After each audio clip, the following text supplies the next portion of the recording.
seconds. So they have given in ninth question, time of the ball reaching the ground is 3 seconds. Acceleration due to gravity is 9.8 meter per second square. Find the height from which the ball is released. So we must have to find out what is the height, that is equal to question mark, and velocity with which the ball will strike the ground.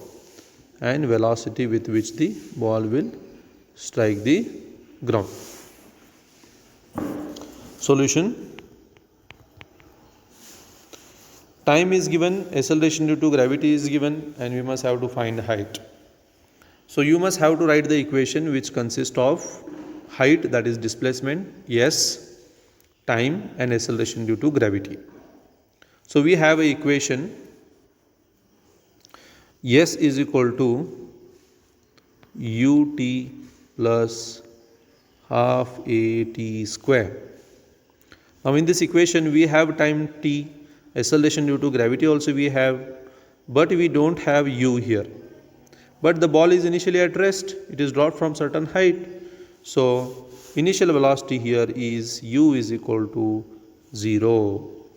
So if we substitute here 0 into time is 3, plus half into acceleration due to gravity is 9.8 into time is 3 square.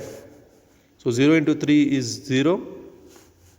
So we get as this 2 and 9.8 I will cancel. 2 4s are 8, 2 9s are 18. So we get 4.9 into 9. So the answer is 9 9s are 81. 8 carry here. 9 4 36 plus 8 is 44. 44.8 meters is the height through which the ball is dropped. The next they have asked, what is the velocity with which the ball will strike the ground? We have time is equal to 3 seconds. Initial velocity is 0. U is equal to 0. Then height also we have calculated, that is 44.1 meters. 44.1 meters.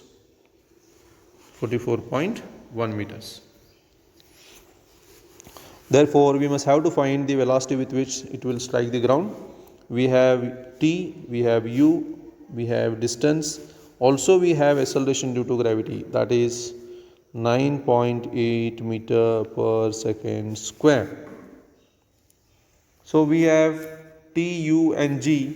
We have to find what is the velocity by equation of motion. V is equal to u plus at.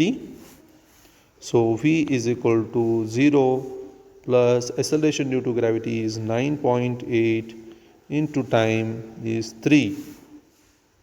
So the answer for velocity with which it will strike the ground is 3 8s are 24, 2 carry here, 3 and 27 plus 2, 29.4 meter per second. Correct?